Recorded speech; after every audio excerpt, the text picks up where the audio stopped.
one of the most brutal front office collapses you'll ever see. The talk of the town tonight, and that is Mavs general manager Nico Harrison being let go today. He was fired. The Dallas Mavericks have relieved GM Nico Harrison of his duties. The Mavericks fired general manager Nico Harrison on Tuesday. Now, Harrison had been under intense scrutiny since he shockingly traded Luka Doncic to the Lakers in February.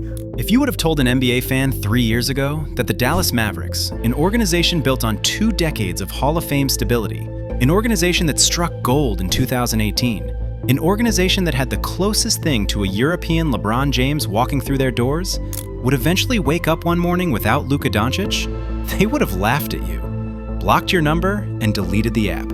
Because it didn't sound real. It didn't sound possible. It didn't sound like something that could even physically happen. And yet here we are. Luka Doncic, gone. Nico Harrison, fired. And the Dallas Mavericks, once again, trying to figure out how they managed to turn a generational gift into a generational disaster. Sorry for Nico Harrison, but at the end of the day, you traded Luka Doncic. And if you're trading Luka Doncic, you can't be 3-8 on the season. Mavs ownership is more responsible for this than anyone for letting it happen. But in the end, owners don't fire themselves. They find somebody to blame. And Nico Harrison went all in. He knew that it could eventually cost him. And unfortunately, it happened. The crazy thing is that everybody remembers the moment the news broke. Because the NBA has had some shocking trades over the last decade. Harden to Brooklyn, AD to the Lakers, Dame to Milwaukee, Gobert to Minnesota for the GDP of a small European country. But the Luka trade? That one hit different. Not because of where he went or what the package looked like or what the Mavs got back. No, what made it shocking was the simple fact that it happened. Because this was Luka Doncic, the guy who basically had Dallas in the palm of his hand. The guy who dragged that roster to the conference finals. The guy who had fan bases arguing daily about whether he was the best player in the world. And overnight, the Mavs went from building around him to life after him. Nico Harrison was fired by the Mavericks yesterday. I know you've spoken about closure regarding the trade. I just wanted to get your reaction to, or what your thoughts were on seeing the news of his firing. Look, I mean, just city of Dallas, fans, players, they always have a special place in my heart. You know, I thought I was gonna stay there forever, but I didn't.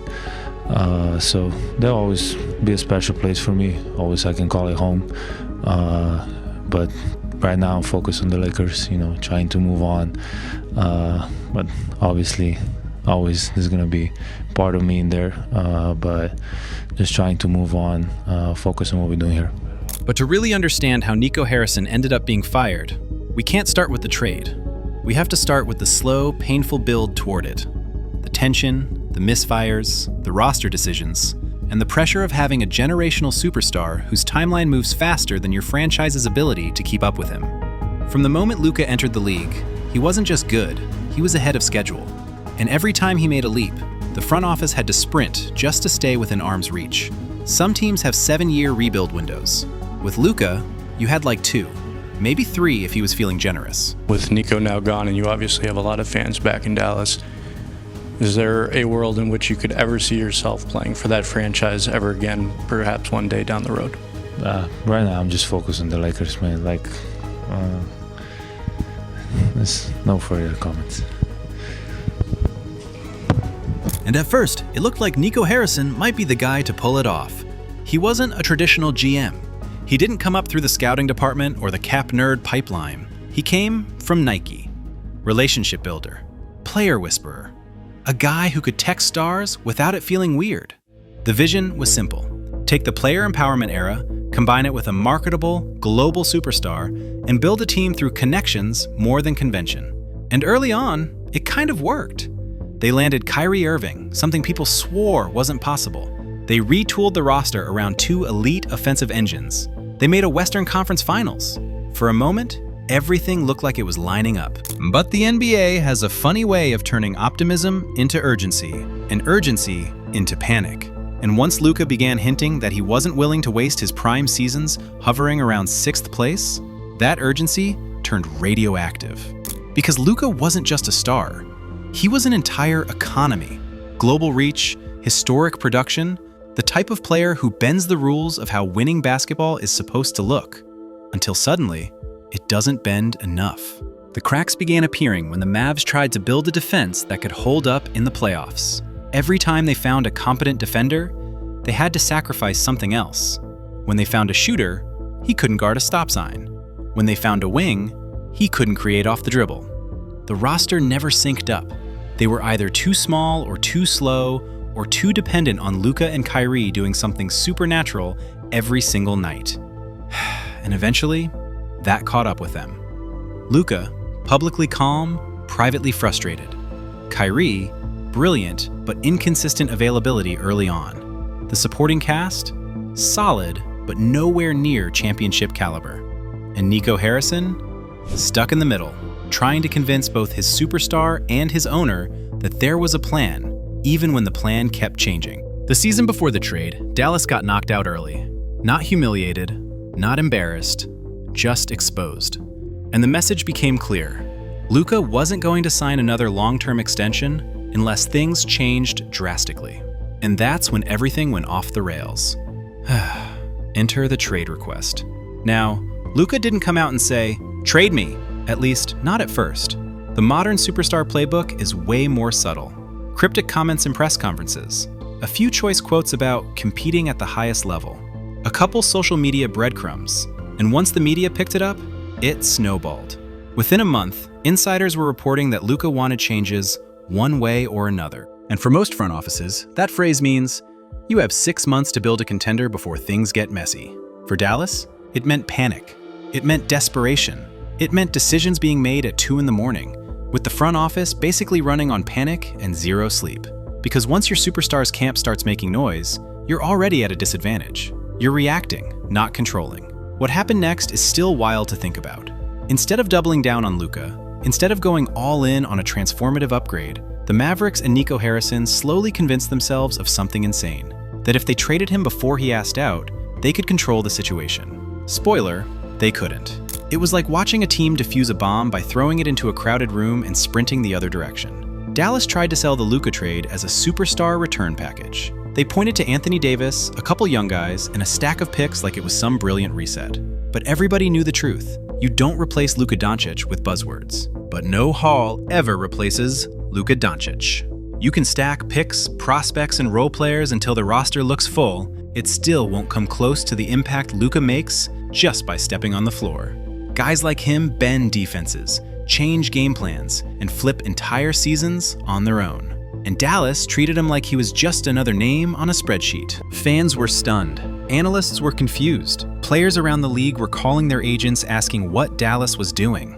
And Luka, according to reports, he found out the same way everyone else did, through the news, which might be the single worst way to trade a superstar in modern NBA history. And the thing with huge, messy trades like this is simple. You don't get time to explain yourself. The judgment hits instantly. And for Nico Harrison, the backlash was immediate and brutal. Suddenly, every mistake people ignored before came flying back into the spotlight. The questionable draft picks, the awkward rotations, the shaky defense, the years of pressure Luka kept quietly putting on the organization.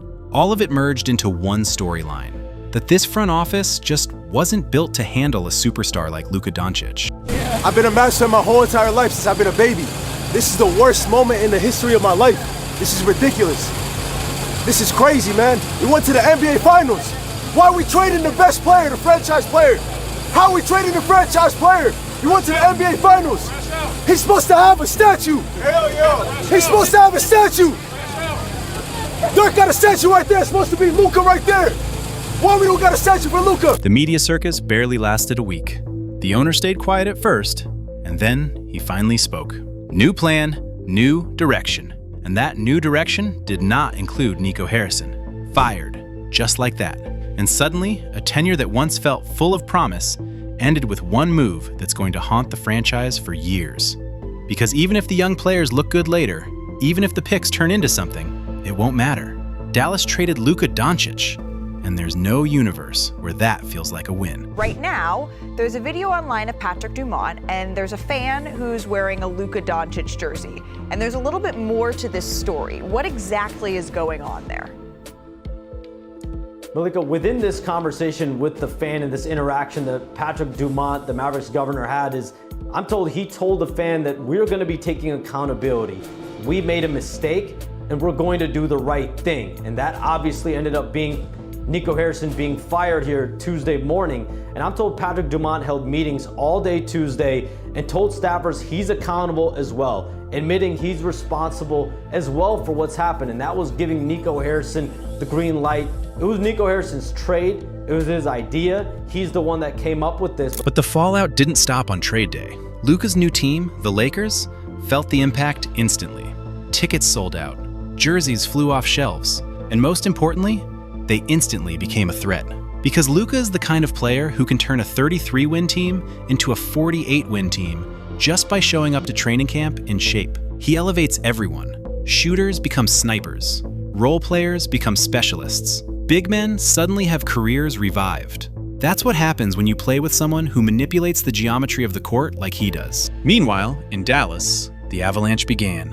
Attendance dropped. National TV games were flexed out. Players started questioning their future. And every time Luka dropped a 45-point triple-double in his new uniform, the Mavericks timeline spent 4 hours melting into the floor.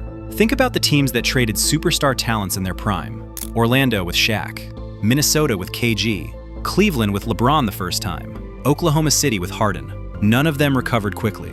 Some never recovered at all, because the NBA isn't a league filled with equal opportunities. It's a league where 3% of players shape 97% of outcomes. And the Mavs just voluntarily removed themselves from that 3%. Now the big question is, what happens next? What does a Luka-less Mavericks franchise even look like? Who do they build around? What players even want to go there?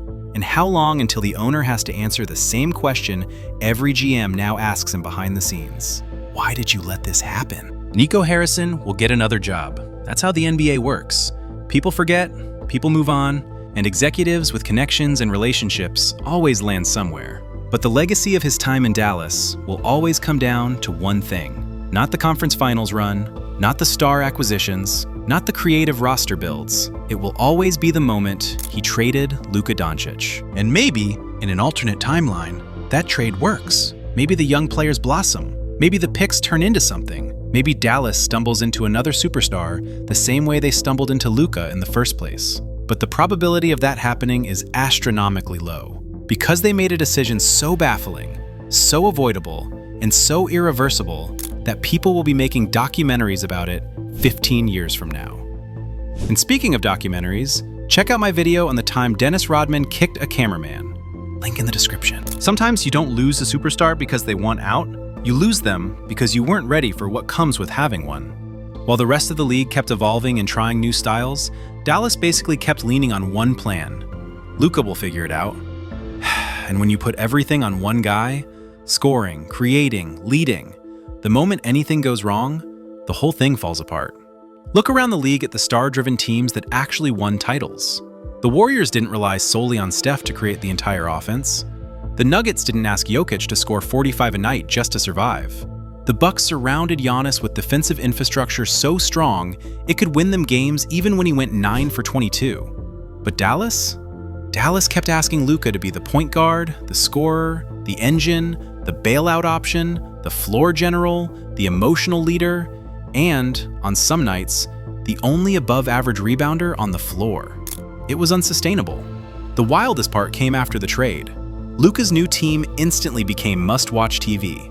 Not because they turned into contenders overnight, but because Luka looked free for the first time. Smiling in games, high-fiving teammates he barely knew, pulling up from deep like he owned the building. And every time he dropped another ridiculous 38-point triple-double, the noise around the league got louder. Dallas might have made the worst trade of the decade. Is this the new favorite in the West? Did Luka just elevate this franchise overnight? For Dallas, this wasn't just about losing Luka. It was about losing the identity of the franchise.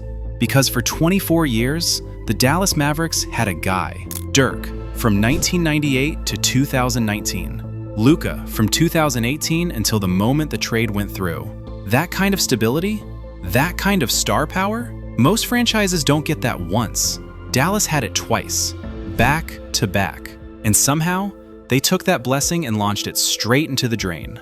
Because here's the harsh truth. Most franchises never recover from losing a generational player. They spend years pretending they're on the way back, years selling hope, years convincing themselves that a young guard averaging 17 points a night is the future. And maybe the Mavericks will sell that same dream. Maybe they'll hit on a draft pick. Maybe one of the young guys they got in the trade takes a leap. But unless one of those guys becomes a top 5 player in the world, which almost never happens, you're not replacing Luka Doncic. And that's why the decision to fire Nico Harrison wasn't really about blame. It was about symbolism. Someone had to fall. Someone had to become the face of the disaster. Someone had to be the name attached to a move that will be remembered the way people remember the Kings passing on Luka, or the Hornets trading Kobe on draft night. And as Luka continues rewriting NBA history on another team, every milestone he hits will echo back to Dallas. Every playoff run, every MVP season, every 50-point masterclass, every time he toys with defenses like he's still in Madrid, carving up teenagers. All of it will be a reminder of what the Mavericks had and what they lost. And no matter how much time passes, no matter how many rebuilds they attempt, no matter how many young players they hype, there will always be that one question hanging over the franchise. How do you recover after you trade away the best thing that ever happened to you?